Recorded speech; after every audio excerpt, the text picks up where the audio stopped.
Hi, friends. Thank you for joining us on Food for Thought. Again, this is Sunil Chandy. I'm here at Christ Episcopal Church in my office today, not in the church sanctuary.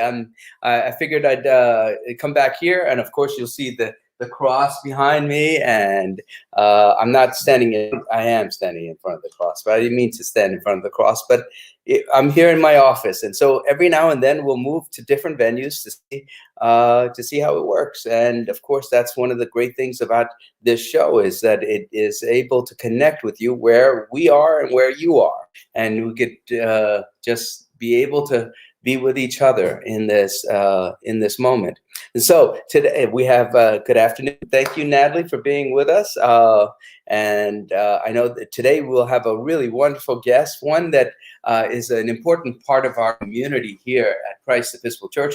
And Ben, namaste. Yes, and that namaste is a forebearer, or can give you a clue on who's going to come right now in terms of our guest, and that is none other than our former senior warden Betsey Rice, and she is outside of Philadelphia, in the suburbs, and she is going to connect with us today.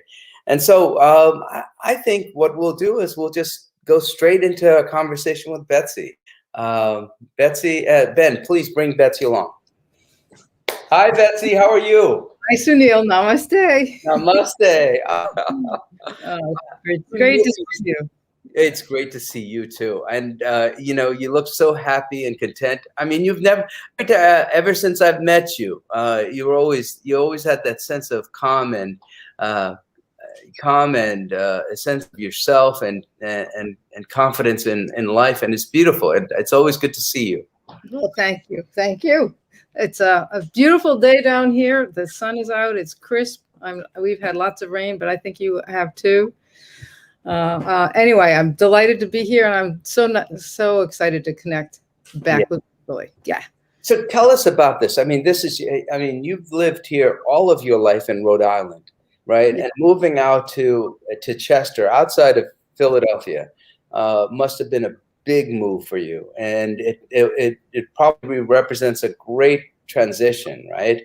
But you made it seem like it was easy. But I know that whenever I move from one place to another, there's always there's anxiety that I have. And how did you keep yourself centered, and how do you like the place now? What's happening? How are you managing this transition? Wow, those are big questions. Well, first of all, I love it. Secondly, yes, it is a transition, and it was something that I've been thinking about a long time. I live alone, so as my son said, you need a plan. And to preface it, my grandmother's family was from this area. And so I have some relatives down here. Also, my mother was here, not in actually this community, but her sister community right across the way for 20 years. And she just died last fall at the age just shy of her 105th birthday. So they take very good care of you. But so the idea is that this is what they call a continuing care facility, where you come in healthy, and that's the idea. You come in, there's so much to appreciate, to enjoy, to be part of. They have a wonderful pottery studio, weaving studio, art studios, woodworking. We're right next to Longwood Gardens. I've already got a membership there, and Winter Tour Gardens. It's outside of Philadelphia. I want to go into the art museums. If I want to travel, I just walk out the door. I don't have to worry whether the pipes are going to freeze or whatever. I get a meal a day. Somebody comes in and cleans my house every 2 weeks. And I say a house, it's an apartment, but it's really like a cottage. And I just have a 1-bedroom apartment, but it's perfect. It's just so manageable and full of light. So the idea is that I have my apartment, and as my needs grow, and I may need to go into assisted living that I can't quite manage by myself, then I just move into assisted living. And then if I have something really serious where I need to go into a nursing care facility, the nursing care facility is right here. And it's continuing care regardless of what my needs are. I'm taken care of, and to be honest, it's very affordable. Unlike and all these other stages that I'm describing cost a lot of money as you move into the more intensive care, and you're having to make decisions, perhaps if you're in an assist, about what you're going to do when you're least able to make those decisions. If you've got health needs, then you're not thinking clearly, or somebody else is going to decide for you, or whatever. Whereas now, I know exactly that I will be taken care of regardless of what my needs are, right here, and it will be for the same monthly fee that I'm paying today. I will not have to pay increase in things as I get into nursing care or whatever, which of course can be prohibitive, and you never know. Do I have enough? Do I not have enough? What's going to happen? So it's really just preparing for the next chapter, and that's, I think, where the mental, moving was stressful, and there was a lot of things involved with that. But that, a lot of people deal with that. But I think the realization now, that going from the life that I had in Westerly, as we all know, was doing a lot of fun things, and especially with the church, and going now, getting to I'm starting from scratch. I can decide what it is I'm doing, and what it is I want to do and what I don't want to do. And, that takes some thought process. And now that I've sort of moved in and more settled, and all those stressful things are really behind me, now it's sort of like, okay, what are you going to do now? And and so I just came from a pottery studio meeting that where they're sort of reorganizing, and I do, of course, want to do some of that, being my livelihood. But now I'm retired from that, and I want to try other things. So I'm helping. I'm being very careful about what I'm going to volunteer for, because this is I left out an important piece. This is a not-for-profit endeavor.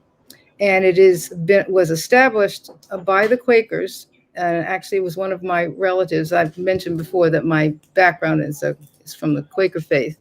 And my mother's cousins was here, and their meeting came up with this concept of Kendall communities about 40, no, I think it's 60 years ago, about 60 years ago, in the 70s. I do the math. No, that's anyway. And so there's a lot of interaction. I mean, we have a say. It's not run by Hilton or something like that, where kind of they set the policy and you do whatever they say. If we want to change something, we change it by consensus, because that's what Quakers do, and it can take a long time. But it's that kind of atmosphere that I grew up with, and really appreciate. So we're it's just a beautiful place to be, and the people are amazing. They are all so friendly. You asked, ever since I've been here, people have been. We have a dining room, whatever, but people will invite me to sit with them for dinner because I'm new, and they are such interesting people. My next door neighbor, who's right out there working in her garden, is English, and she was born of missionary parents in China and lived in India and Chile and in England, and everybody has wonderful stories like that, and they're just so welcoming and interesting. And I'm just discovering, all these. It's just a new chapter, and it's as Sarah, my daughter Sarah. Somebody asked her how her mom was doing. She said, "Oh, she's going back to college." It's like that's right, like a college campus, and without the grades. Without the grades. Right. Right. That's what it feels like. It really does. With my own space, and so I can be as independent and as isolated as I want, because I'm an introvert. So I can just come back here and be alone and do my thing, or I can walk out my door and have wonderful people to interact with on any level. Yeah. Yeah. Well, I know, Betsy, that yeah, these people might be very special, but you are also very special. And whenever I notice that whenever people are in conversation with you, and I've remembered that at the very beginning and all through our relationship, you always help us to find the joy and the hope, and you inspire us to move in different ways, and so you learn about us, and we're able to show the different parts of our lives, and so because that's you, and if these people are like that, like you, I think it's a great community. I imagine. Yeah, thank you. And I attribute all that time to my upbringing with those values those are the values here. And they're always talking about the Quaker way. If somebody's not happy with something, well, we got to do it the Quaker way. But there is a way, and let me ask you about that. I want to first off, one thing I want to mention was one of the other things that you said to me, that this was an interesting, a really wonderful place that allows you to do something, and that is that you have the freedom to go traveling if you want to. I mean, you could actually close your doors for 6 months and go visit all over the world, and then come back, and then everything will be, so it gives you a lot of freedom to do some of the things that I mean, if you're tied down to a house, you have to worry about the lawn, the plumbing, and all of the maintenance of a house. This way, you don't have to worry about that. Not at all. And there's a part of you, I know that's a bit of a free spirit. You like to do things and on your own, and you like to see where God takes you. That's a beautiful thing. I learned from you, actually, and it's. Yeah, I think we learn from each other, and that's the thing, is the possibilities are out there. It's a big world, and I'm always interested in seeing what else is happening. Yeah. So I wanted to go back to the Quaker way, because the Westerly way, I know I've talked a little bit about the Westerly way. The Westerly way, as I see it, is a way that offers compassion, looks after each other. You have neighbors that look after each other and connect with each other, because everybody knows everybody here, and they've known not only the newcomers who come in, like me, or people who are, people who have been here for 30 or 20 years will say that they're newcomers. Marshall used to say, he lived here for, I don't know, in and out for 50 years. He said, well, I'm from away. He'd say, he never felt like he was ever, he hadn't been here for 10 generations. So, and that's sort of the New England thing, is that, like, you're from away. But the Westerly way that I noticed was that it's like you care about people in your community. You care about your neighbors.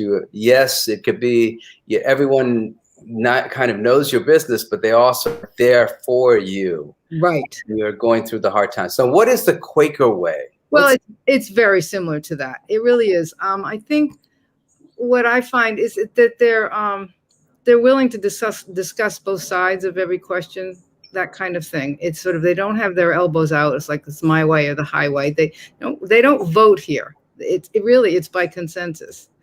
I mean, that's sort of, I'm sure that they do in a sense, but it's what they call friendly persuasion. And but if you're not comfortable with what the plan is, then they'll talk about it until everybody can come to some kind of agreement. That's the Quaker way, and that's sort of what I grew up with it. And all my relatives who are long since gone, but that's what I grew up with all these really kind, gentle, wise people. And I never remembered a voice being raised or an argument being had. I'm sure they did, but I never saw it. They just found a way to work together. I think it's really respecting where the other person is. I don't know. It's just something that's not really tangible, but it's very similar to what you're saying in the Westerly way, because in general, as a community, we are very much like that. Well, see, the Quakers, it makes me think about what people need in general. I think are attention, approval, and affirmation, right? In other words, I think in general, people need to be known and paid attention to. I learned, where they're loved, there's compassion, there's listening, deep listening. And so I think that sounds kind of like at the undergirding the Quaker way. I mean, this compassionate listening for each other. And I want to add to that, obviously I went from being a Quaker when I was married, and when I was 20, I joined the Episcopal Church. Well, actually, it wasn't until our daughter was born. And people say, well, how? That's a jump. But the truth is, the jump is simply the outward signs. The physical is very different, and I loved it because I was used to looking at tan walls and whatever. But the common thread, the reason it wasn't really a leap for me, was that the Episcopal Church has very much the same kind of principle of listening. They're flexible. We all come to the altar rail with what is in our heart, and it doesn't have to match. I don't have to think of it the way you think of it, or the way the person next to me thinks of it, because the church accepts that we're all one, and that's what I was raised with. So the philosophy or the principle really is very similar. It's in sync with each other. It didn't have to make some kind of a choice. It was really more about bringing up children in the church where there was consistency and teachings and all that kind of stuff, which for the problem for me for a Quaker meeting is that the meeting is very flexible. There is not a doctrine or a liturgy. So it really depends on the meeting, what the experience is. Whereas in the Episcopal Church, wherever I go, I can have the same basic liturgical experience and worship. Yeah. It's interesting that so there's a concept in the Episcopal Church that undergirds our theology, and that's called the via media, right? Which is the way of the middle. And so it's this idea of like listening to all the people in the community and finding a consensus, a way that not everyone's going to be always happy about every decision, but it nonetheless takes into account all the different viewpoints and then goes and follows a central path. And so in that way, I think it's kind of similar to the Quaker in that it involves deep listening. Exactly. Yeah. So So anyway, it's so I'm surrounded by that concept here, and it's just very welcoming. Well, let me can you move the camera a little bit? Let's see the outside windows and see what you see in the mornings and well, let me see. That's not the best thing, but over there behind that tree is where all the wellness center is, they call it, and that's where there's a pool. So I just walk over there and swim. And then this is all beautiful trees. There's a Norwood spruce there and a dogwood. And up that hill where you see those cones is the center where dining room is and the pottery studio and everything there. And let me see, come around here, and this is, that's part of my, it's hard with a laptop. I don't want to make people seasick, but it's just beautiful green lawn, and somebody else is mowing that lawn. Thank you. I love somebody else's, not me. That's right. I said it's all the things that come with a house, and that were really getting to be too much. And Ben saying, "Can I move in?" Yeah, that's what everybody says. And Shirley came down and visited me last week or so, and we had a great time. Yeah. And that's the thing. I mean, I think even in this area, we should have continuing care communities, I would think, because Rhode Island has a larger geriatric patient, a population, I mean, and then people tend to retire in this area because it's so beautiful. If there had been a continuing care in Westerly, I would have been there. I would have stayed there and chosen it. But there are very few. There were none when my mother was looking in the 80s. I don't know, 90s. Actually, she moved down. She moved here in the year 2000, and there were none. I think I know of two. One is in New Hampshire. There are. I should also say that Kendall has now branched out, and they have. They're not identical, but they're run by the same corporate kind of concept. And there's one at Dartmouth, and there's one at Oberlin College. There's one in Tarrytown, New York on the Hudson. I think there's one in Tennessee. There's some of them, but as far as anyone else doing this, I think there's one in Connecticut, Essex Meadows, I think, but it's a matter of environment, I think, is what you're used to, what you're comfortable with. But there are very few to choose from in New England, and it's a great concept. And I don't know why nobody's doing it, but it would be great. But I would have stayed in Westerly had there been one. Yeah, definitely. But here's the other thing, also. Like I know that. That you connect with us through the internet, and that's so important, because the worship community was so important and is important to you, I think, and to people in our church, and you're still part of our community. An important part, actually. I am. I'm thrilled that this is. I mean, this obviously happened because of the pandemic, and we worked hard to figure out how to do it. But and I've said, originally I just started listening because I wanted to make sure that figure out what needed to be tweaked or whatever. But now I listen every day because the food for thought, first of all, because the guests are fascinating. I always learn something, and people I didn't even know, or people I did know, or anyway. And so that's really great. But the services are amazing, because there are obviously Episcopal churches down here, and I may eventually walk into one, but to be able to sit and to experience Christ Church at its fullest, especially with the choir back and everything, and I'm one of those people that I don't have a problem being a Quaker. Not taking communion, actually taking communion is not a game changer for me. I mean, that Quakers don't do. That's an outward sign, and it's a wonderful outward sign. But it doesn't change that communion prayer that you do hits it right on the head for me. Yeah, no. So I can experience. I haven't left my church, and that I can't tell you how valuable that is for me. There it is. Thank you, Ben. Yeah. It is. It said, it's like, what does it say? I received you sacramentally, I received you spiritually into my heart. What else? That's how it says it all. Yeah, it does. And to tell you the truth, Betsy, every time I say that prayer, I have an image of you. Yeah.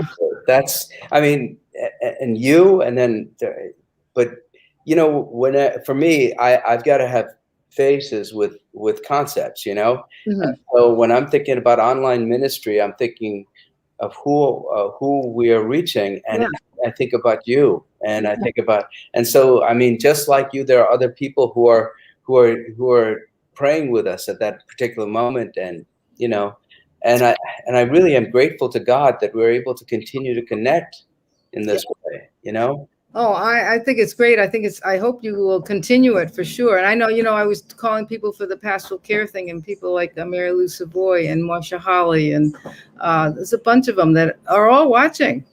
And they're out, they're not, they weren't able to come before, and now so it's just a wonderful thing. And I applaud you for hanging in there. I'm anxious to see where it goes next. And I think it's just the way the church is going to go. And I mean, the larger church. I do too. And I think, and then this is, and you know, Betsy, it's a teamwork. You are involved, you and Caswell and the vestry. They're all we're you know, I think Fred Allardyce said it. You know, who's also on our vestry and former senior warden. Yeah. He said, you know, we have lemons. It's time to make lemonade. You know. Yeah, yeah. And something sweet of the lemons that we have, you know. But then past that, I mean, yeah, we made lemonade and we got through it and it was a good thing. But now, tell me how many people you have in the 101 class that you never had met before. No, I mean, we had about eight new people who have never even come into the church, who were part of the Episcopal 101 class. And so we're going to have about 20 to 22 people confirmed, reaffirmed, and in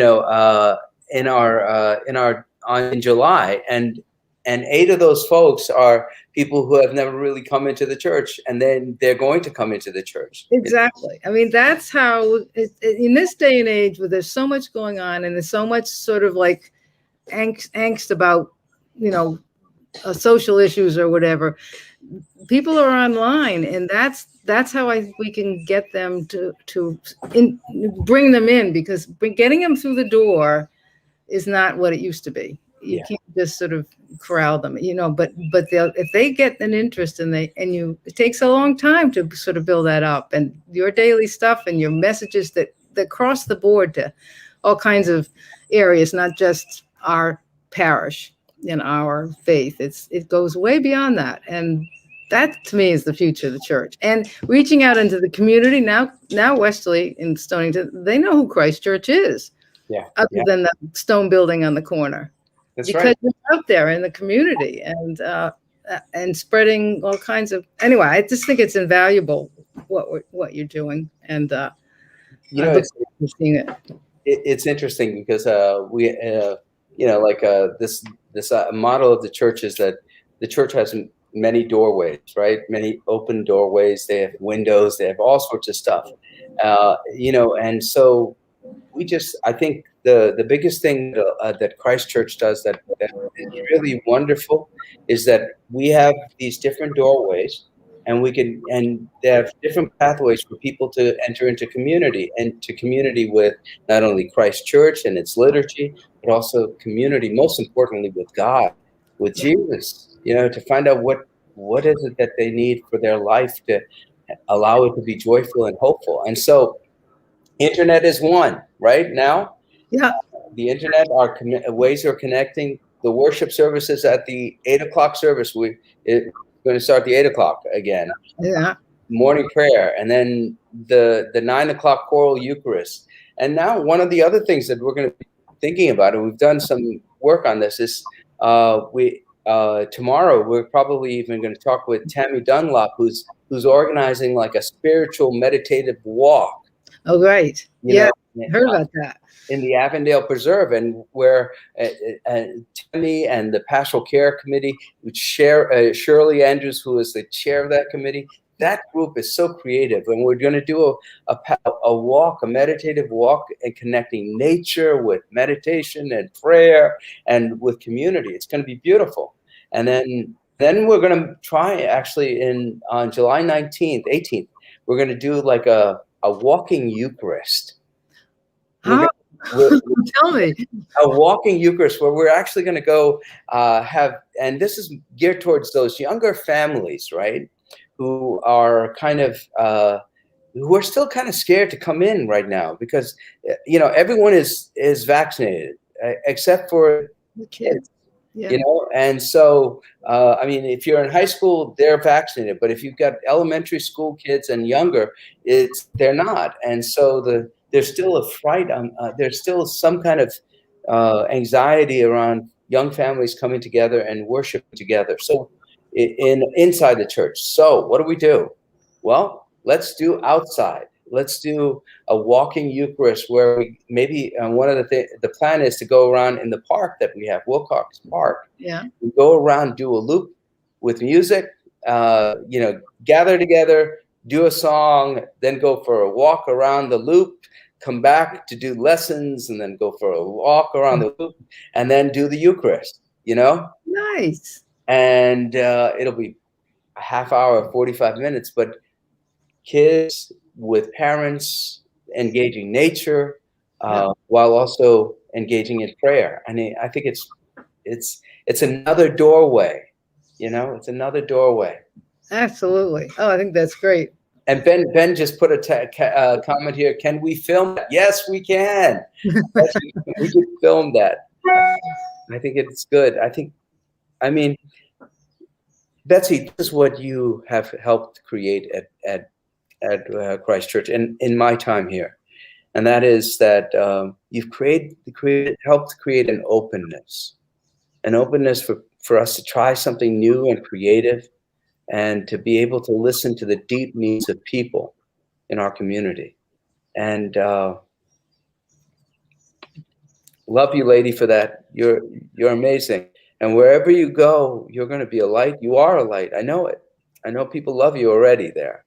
And just continue to connect with us, because we need you too. Well, thank you, Sunil. It's been a pleasure, and I'll still be here at the other end of this screen. Yeah. Hi to everybody, and I miss you all. I'll be back in August for a little visit. So I'll say hi. Ben says, thank you, Betsy. Thank you for championing this ministry and being such a light for all of us. Well, my pleasure, and namaste to you all, and thank you for being my source of spirit too. Thank you. Oh, we're gonna get a new T-shirt. It's gonna Namaste Betsy. We're gonna do that. That's gonna be merch out of this. Praying hands. All right. God bless you. Thank you so much. Take care. She's amazing. Let's join together in prayer. The Lord be with you. Let us pray. Jesus Christ, you traveled through towns and villages, curing every disease and illness. At your command, the sick were made well. Come to our aid now in the midst of the global spread of the coronavirus. Heal those who are sick with the virus. May they regain their strength and health through quality medical care. Heal us from our fear, which prevents nations from working together and neighbors from helping one another. Be present with those in authority who are making hard decisions. Support the medical professional, emergency responders, counselors, and caregivers. We ask this all in your name, Jesus. Amen. Join with me in the Lord's Prayer. Our Father, who art in heaven, hallowed be thy name. Thy kingdom come, thy will be done, on earth as it is in heaven. Give us this day our daily bread. Forgive us our trespasses, as we forgive those who trespass against us. And lead us not into temptation, but deliver us from evil. For thine is the kingdom and the power and the glory, forever and ever. Amen. Friends, go in peace to love and serve God. Spread the light of Christ, the light of hope and joy to the world around you. The world needs it right now.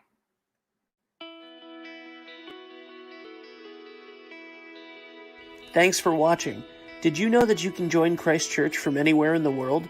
If you're feeling connected to what we're doing, email us today at communicate@christchurchwesterly.org.